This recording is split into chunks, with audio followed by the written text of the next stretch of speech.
السلام عليكم ورحمة الله وبركاته. الحمد لله رب العالمين، والصلاة والسلام على سيد الأنبياء والمرسلين. أما بعد، فأعوذ بالله من الشيطان الرجيم. بسم الله الرحمن الرحيم. شهر رمضان الذي أنزل فيه القرآن. صدق الله العظيم وصدق رسوله النبي الأمين الكريم، ونحن على ذلك لمن الشاهدين والشاكرين، والحمد لله رب العالمين. اللهم صل على سيدنا محمد وعلى آله وصحبه أفضل صلواتك وعدد معلوماتك وبارك وسلم. رمضان اور روزے کی اہمیت اور اس کے فضائل کے تعلق سے کچھ باتیں آپ حضرات کے گوش گزار کرنا چاہ رہا ہوں. محترم سامعین کرام، رمضان اللہ رب العزت کی ایک بہت بڑی نعمت ہے، اور اس قدر بڑی نعمت ہے کہ نبی رحمت صلی اللہ علیہ وآلہ وسلم ارشاد فرماتے ہیں کہ اگر میری امت کو معلوم ہو جاتا رمضان کیا ہے تو میری امت تمنا کرتی کہ پورا سال رمضان ہی ہو. ایک حدیث شریف میں آیا کہ رمضان سب مہینوں کا سردار ہے، اور پیارے آقا صلی اللہ علیہ وآلہ وسلم نے ارشاد فرمایا ہر شے کے لیے زکوٰۃ ہے، جسم کی زکوٰۃ روزہ ہے.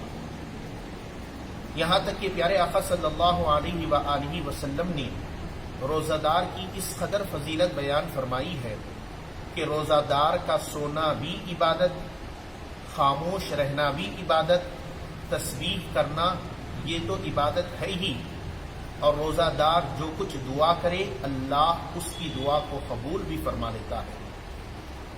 محترم سامعین کرام، کبھی ایسا ہوتا ہے کہ کبھی ہم بھوکے پیاسے ہوتے ہیں، اس کی وجہ سے منہ میں کچھ اسمیل آ جاتی ہے، اور وہ خود اپنے لیے بھی اور آزو بازو والوں کے لیے بھی کراہت معلوم ہوتی ہے.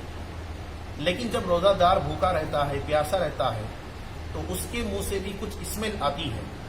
حدیث شریف میں یہ بھی آیا ہے کہ روزہ دار کی منہ کی بو اللہ تبارک و تعالیٰ کے نزدیک مشک کی خوشبو سے زیادہ پسندیدہ ہے. پیارے آقا صلی اللہ علیہ وآلہ وسلم نے رمضان کی اہمیت کو بیان کرتے ہوئے ارشاد فرمایا ہے کہ جو شخص بلا کسی شرعی عذر کے ایک دن کا روزہ بھی اگر ناغا کرتا ہے تو پوری زندگی بھر بھی اگر روزہ رہ لے تب بھی رمضان کے روزے کا ثواب نہیں پائے گا. یہی وجہ ہے کہ صحابہ کرام رضی اللہ عنہم اجمعین ہر ہمیشہ رمضان کا بہت زیادہ اہتمام کرتے، نہ صرف خود اہتمام کرتے بلکہ وہ اپنے کمسن بچوں کو بھی روزہ رکھواتے. میں ایک مختصر واقعہ آپ کے سامنے بیان کروں. حضرت عمر فاروق رضی اللہ تعالی عنہ کی بارگاہ میں ایک شخص پیش کیا گیا جو رمضان میں نشہ کیا ہوا تھا. فاروق اعظم رضی اللہ تعالی عنہ نے ارشاد فرمایا تیری خرابی ہے، ہمارے بچے تک روزہ رہتے ہیں. اور پھر اس پر حضرت فاروق اعظم رضی اللہ تعالیٰ عنہ حد جاری فرمائے. حد کس کو کہتے ہیں؟ یہ شرعی سزا جو ہوتی ہے، شرعی طور پر جو پنشمنٹ دی جاتی ہے، اس کو حد کہا جاتا ہے.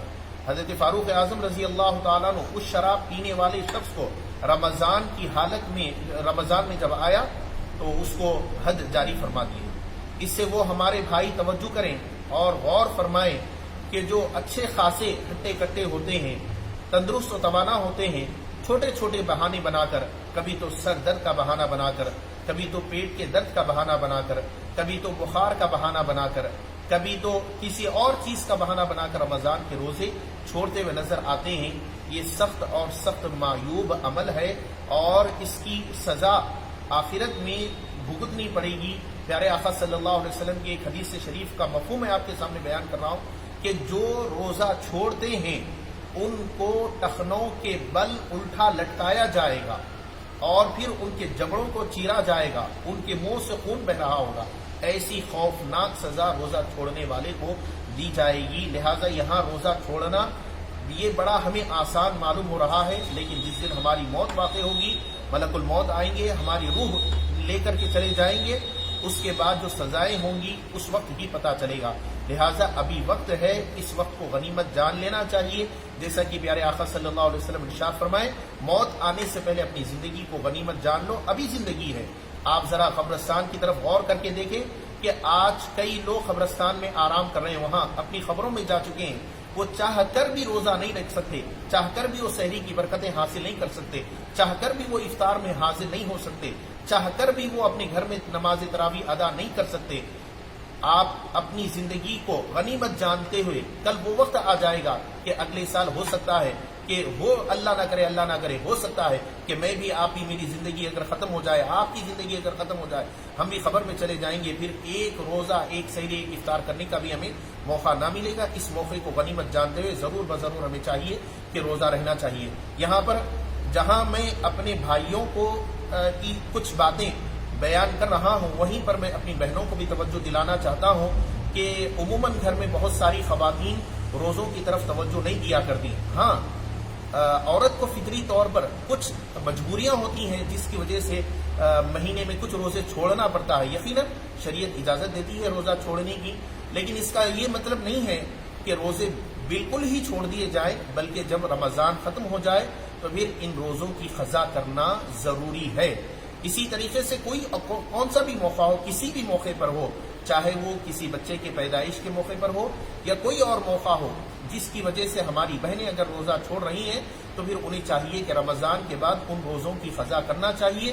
اور جو سرپرست مرد حضرات ہیں، میں ان سے کہنا چاہتا ہوں کہ وہ اپنی خواتین کو، اپنی بہنوں کو، اپنی ماؤں کو جو ان کے روزے چھوٹ رہے ہیں اس پر توجہ دلائیں اور پھر ان کو روزہ رہنے کے لیے کہیں، اس لیے کہ کل میدان قیامت میں جو سرپرست ہوں گے ان سے بھی سوال ہوگا کہ تم اپنے ماتحتوں کو کہاں تک نیکی کا حکم دیے اور کہاں تک برائی سے روکتے رہے۔ اس کے علاوہ یہ تو روزہ رہنے کے دینی فوائد ہیں، اخروی ثواب ہے، اللہ رب العزت کی رضامندی ہے، حضور پاک علیہ الصلوۃ والسلام کی پسندیدگی اس میں موجود ہے۔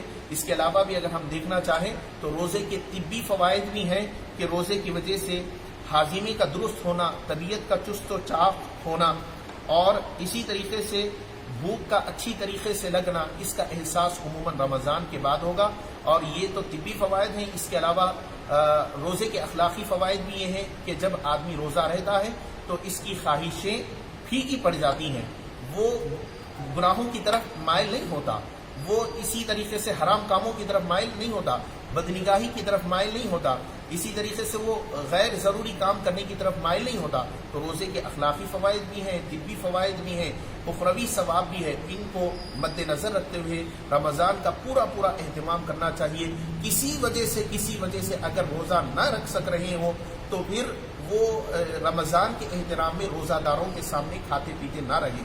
ایک مختصر واقعہ بول کر میں اپنی بات کو ختم کرنا ہوں کہ محدث دکن علیہ الرحمہ نے ایک واقعہ نقل فرمایا ہے کہ بخارا میں ایک آگ کی پوجا کرنے والا رہا کرتا تھا۔ ایک مرتبہ اس نے دیکھا کہ اس کا بیٹا رمضان کے دنوں میں کچھ پان وغیرہ کچھ کھاتے ہوئے آ رہا ہے، تو وہ آگ کی پوجا کرنے والا اپنے بیٹے کو ایک تھپڑ رسید کر دیا۔ تو اس نے کہا کہ ابا جان یہ کیوں ہے؟ تو اس نے کہا کہ تجھے معلوم نہیں کہ یہ رمضان کا مہینہ ہے اور مسلمان روزہ رہتے ہیں اور تو دن میں کھاتے پیتے نظر آ رہا ہے؟